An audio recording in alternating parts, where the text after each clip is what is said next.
trouble with mirrors. Hello, this is Jana, and I'm here with two stories about mirrors. One is from Korea and the other from Japan. In both stories, the main characters have never seen a mirror before and are puzzled by their own reflections. The first story is funny, and the second one is more touching. In between stories, I'm going to be telling you about our new and very healthy sponsor, which is called Athletic Greens. Once upon a time, there was a farmer who had worked very hard for many years and saved up a nice amount of money. He lived in the countryside and had never seen a big city. An idea grew in his mind to visit Seoul and to buy some useful things for the house and some gifts for his family. His wife and daughters thought this was a wonderful ambition and gave him plenty of encouragement. One day in May, he was ready to leave on the great journey. His tearful wife warned him to look out for robbers on the road and to steer clear of any tempting distractions in the city. He in turn told her to lock the house up at night, nice and tight, and to make sure that the pigs were safe in their pen from tigers who loved to eat pork. His daughters begged him not to forget to buy presents, and he assured them that they would not be disappointed. And then he set off in high spirits on a long tramp to the splendid city of Seoul. After walking for 2 weeks, he arrived in the most amazing place he had ever seen. He spent a long while standing on a street corner, with his mouth gaping wide open as he gazed at the gorgeous shops and crowds of finely dressed pedestrians. But there is a saying that there are rude people even in Seoul, and this proved to be true. Some witty citizens laughed at the country bumpkin. One boy told him that his mouth was like a bird box and something might fly into it. Eventually, he worked up the courage to step inside some of the fine shops and to buy some gifts. He was astonished by what he found, and not least by the prices. However, he bought plenty of pretty things for his wife and daughters, including silk, a fan, a box of hairpins, amber beads, and a comb made from tiger's tooth. That made him think of his pigs, and he hoped that they were safe at home from the marauding tigers. Finally, he went in search of something for himself. He found a shop that sold all sorts of metal and silver objects. The shopkeeper soon realized that the farmer was from out of town and decided to have some fun with him, as well as to make a nice sale. "Would you like to see something truly miraculous?" he asked. The farmer thought it was impossible to be more astonished than he already was that day, but he was willing to try. The shopkeeper led him to an object that was like an ornate round tray, only one side was covered with highly polished crystal. "This," said the shopkeeper, "is called a mirror. It contains spirits." The farmer peered into the mirror. He had never seen anything like it before. He found the face of a man about his age. He opened his mouth in astonishment, and the man in the mirror copied him. Then he pulled a face, and the man returned the compliment.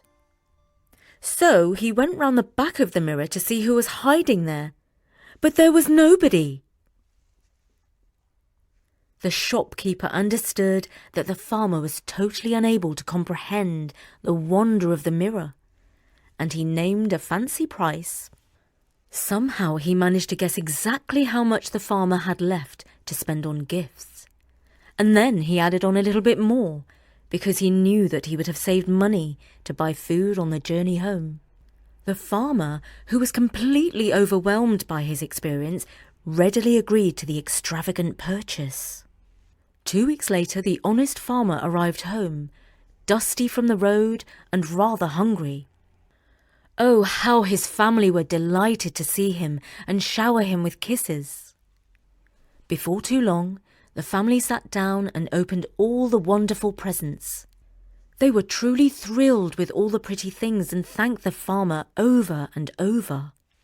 He in turn was overjoyed to see the delight on their faces. But he decided to keep the mirror secret for now and hold back some fun for another day. However, his wife noticed that her husband had one more unopened box. The next morning, when he went out to inspect his prized pigs, she found the box behind his table. "What is he hiding from me?" she asked herself as she opened it.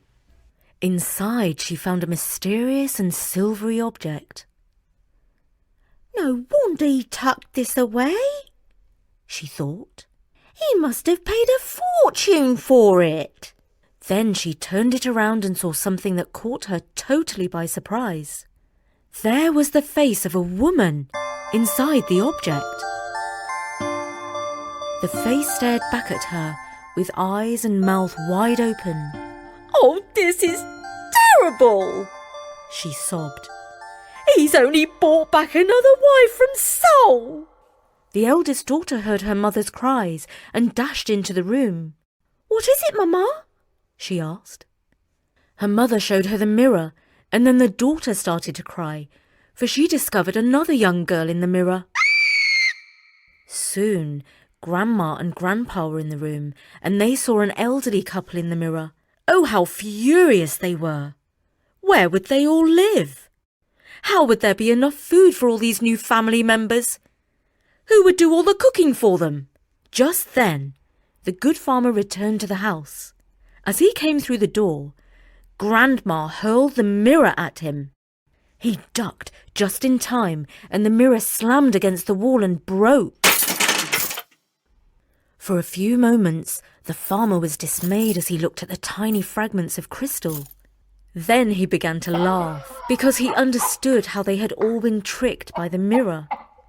At first, the family thought he had gone mad. But as he carried on laughing, they could not help joining in. And to the end of their days, they did not really understand what had been the magical secret of the troublesome mirror. In a moment, I'm going to tell you another story about a mirror, this time from Japan. But now it's time to mention this week's sponsor.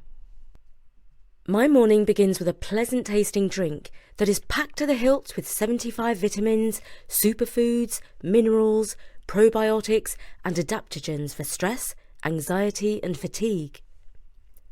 This super boost to my morning is called AG1, made by Athletic Greens. I started taking AG1 because I wanted to optimise my immune system.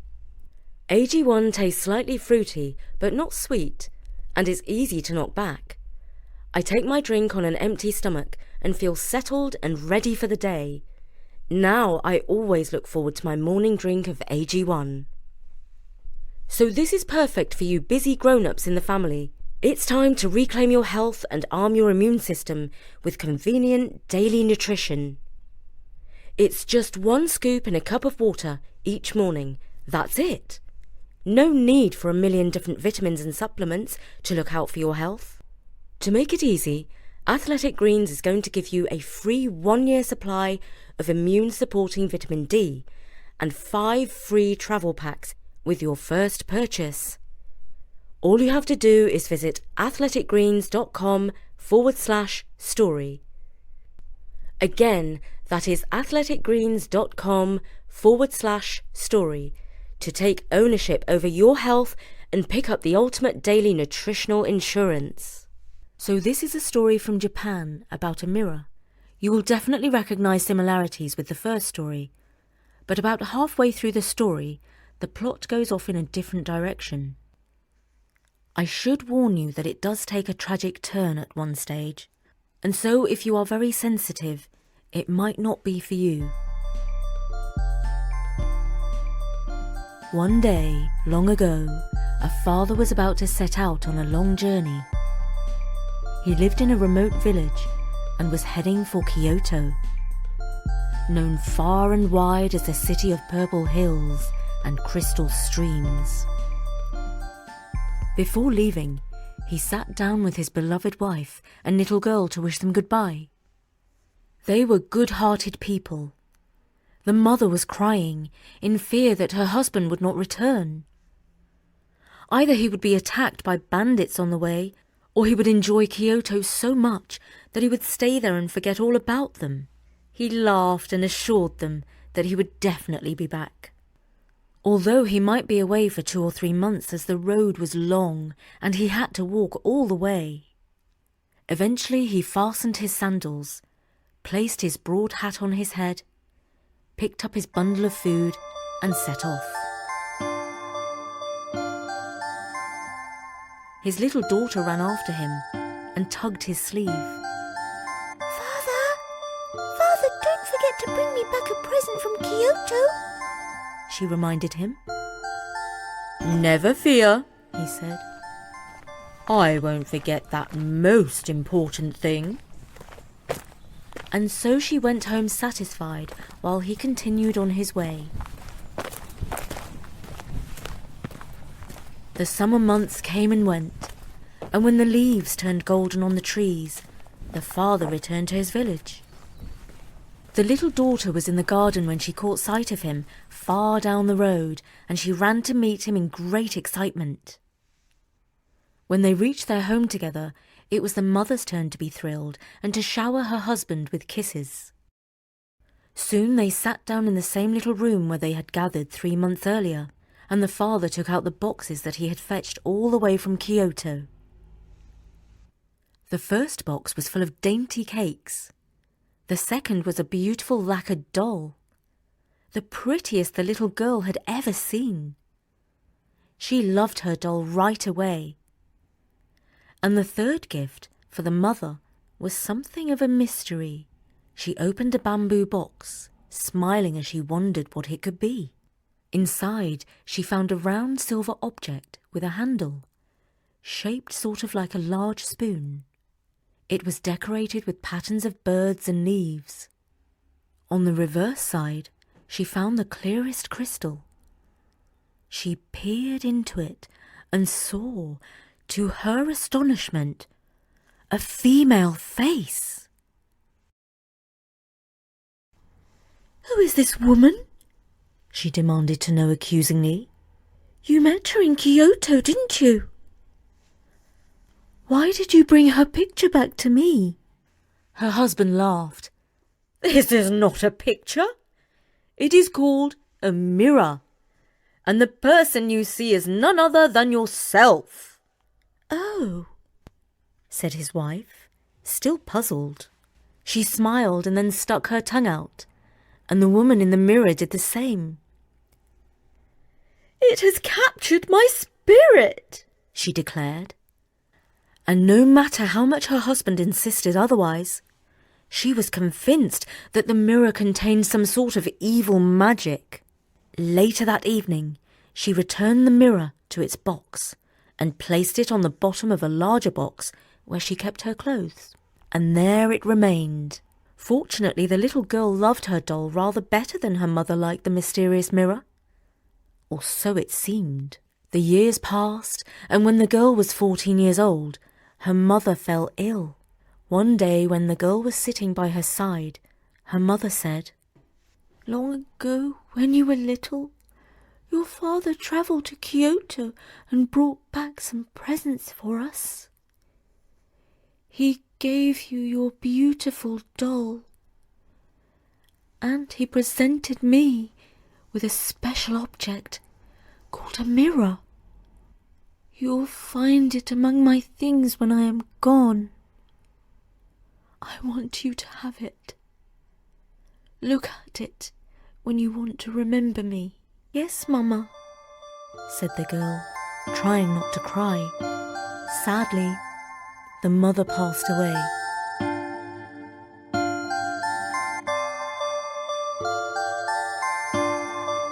In time, after a period of mourning, the father found a new wife. He was overjoyed with his new partner in life. The daughter was not so thrilled. She did not get on particularly well with her new stepmother. Her father, who was besotted, sometimes forgot to pay attention to his daughter.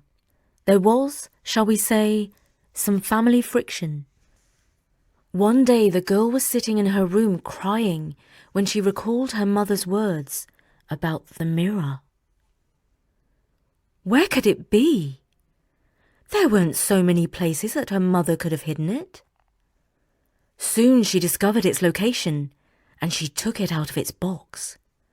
Full of wonder, she held the lovely silver object in her hand and peered into the polished crystal. And there she discovered the face of her mother.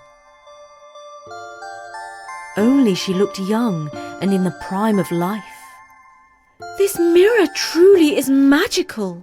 It has preserved the spirit and the looks of my dear mother. She returned the fantastical object to its box and hid it. From then on, whenever she was feeling low, she took the mirror out and gazed at the spirit of her mother. After a while, the stepmother suspected that the girl had a secret. One day, after they had a quarrel, the girl fled into her room, and the stepmother spied on her through a crack in the door. She saw her take something out of a box and peer at it. In a fury, the stepmother fetched her husband and said, "That daughter of yours keeps a secret image of me.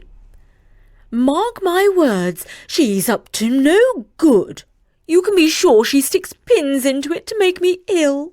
I told you how my back aches. Although you have no sympathy, and it's her evil magic that is the cause." So the father pushed the door open, and the daughter hastily slipped the mirror into her sleeve. But he demanded to see what it was that she was hiding. Reluctantly she handed the mirror to him. He held the long-forgotten gift in his hand. Memories came back to him of the happy day when he returned from Kyoto and sat with his wife and daughter and watched their faces as they opened the gifts. He looked at his daughter and saw how closely she resembled his first wife. He kissed her on the forehead and promised her that he would never forget the memory of her mother. After that, he spoke to his new wife and explained how his daughter felt. He never forgot how much he loved his daughter, who was the spitting image of his first wife. The stepmother was not so pleased, and she saw how close the father was to his daughter. She could not compete with that bond.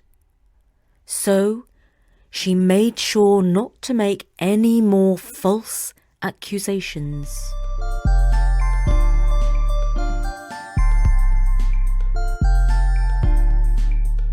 And that was our second story about a magic mirror. I do hope you enjoyed this week's reflective stories. And thanks again to our sponsor, Athletic Greens. Don't forget to go to athleticgreens.com/story. For now, from me, Jana, at storynori.com.